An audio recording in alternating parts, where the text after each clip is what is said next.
And the fifth condition, the object is located exactly at principal focus.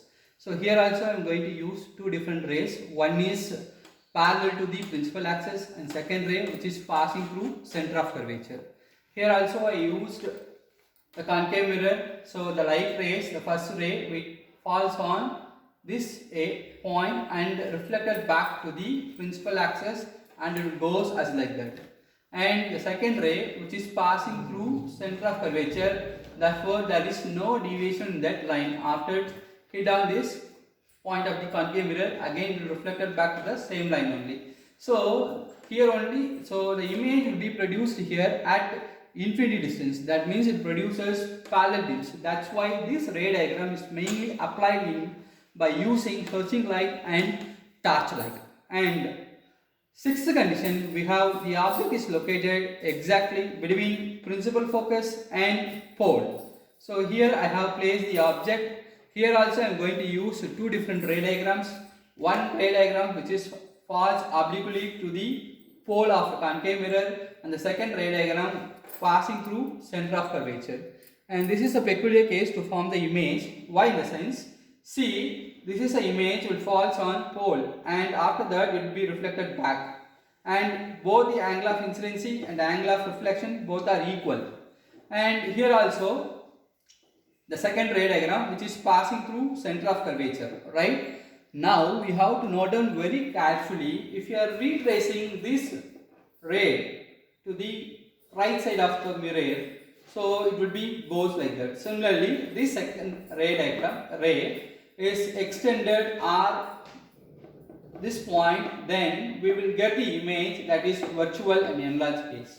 So this case alone produces virtual image, virtual and erect image, and the rest of the 5 cases will produce only real and inverted image. That's why the concave mirrors produces real and inverted as well as virtual and erect image.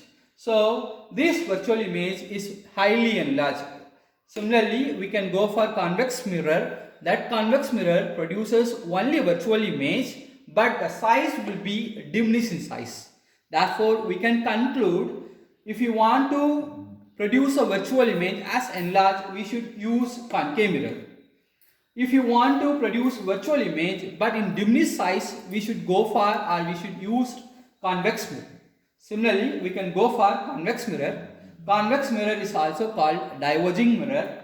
In convex mirror, it's not like all 6 conditions, only 2 conditions we have. One is the object is located at infinity distance, and second one is the object is located between infinity and the pole. And here also we have 2 conditions. The first conditions being, the first criteria, the object is located at infinity distance, so all the incident rays which are parallel to the principal axis.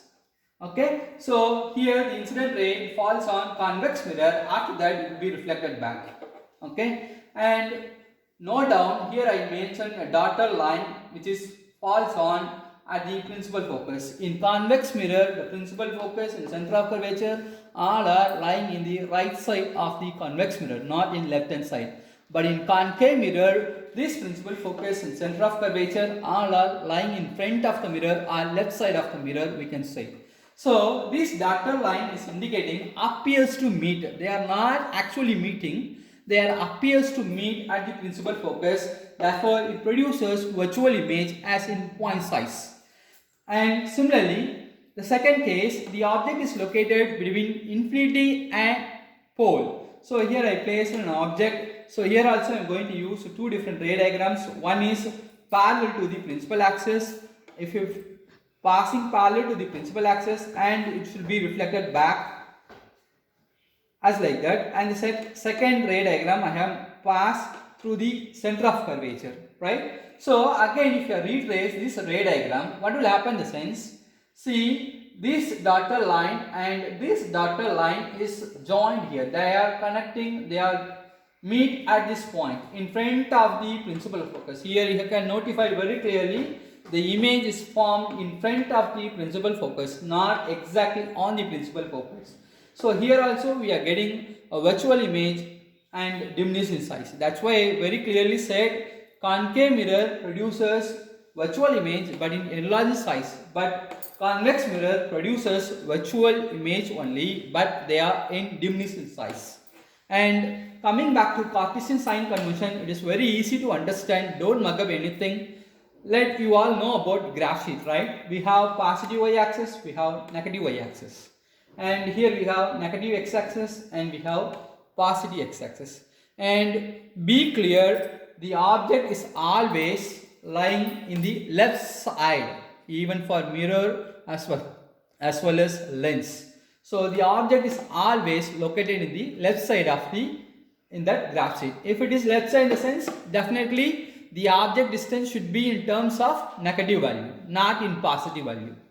And if you are placing object here in front of the mirror, here I draw a concave mirror and this point is called as pole, right? How these all those distances are measured in the sense, from the pole only. We can measure from the pole to object, it will give object distance. Similarly, the image either from the right side or left side. From that, the center of the reflecting surface only, we are calculating object distance, image distance, everything.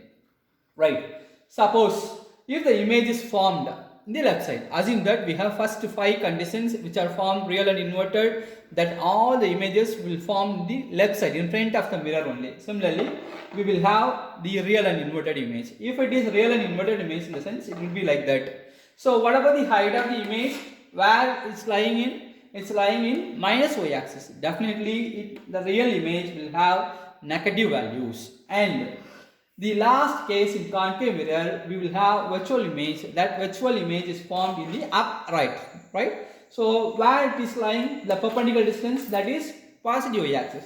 Therefore, virtual image will have positive sign. So from that Cartesian sign convention, we can say that all the distance which are measured from the pole, when if you are taken from the x-axis, right, horizontal, and the height of the images, that is calculated from the perpendicular distance, right? From the here we have axis, so we have the perpendicular distance here as well as there, if in case of virtual image. See, from that perpendicular distance is positive y-axis, that is we can say positive value. If it is negative y-axis, then we can say that there are negative values. And remember that again I am telling you, the object is always lying in the left hand side.